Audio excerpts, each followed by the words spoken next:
This video teaches you how to overlay an image on a shape in a Word document. Right-click the shape you want to overlay. Click Format Shape on the right-click menu.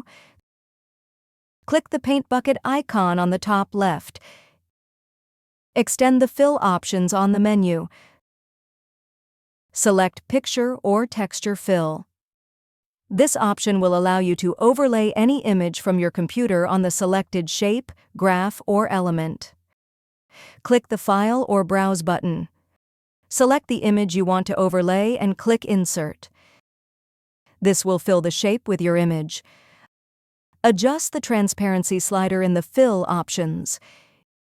If you want to remove the shape outline around the overlaid picture, extend the line options below Fill and select No Outline. Click the Wrap Text button on the toolbar.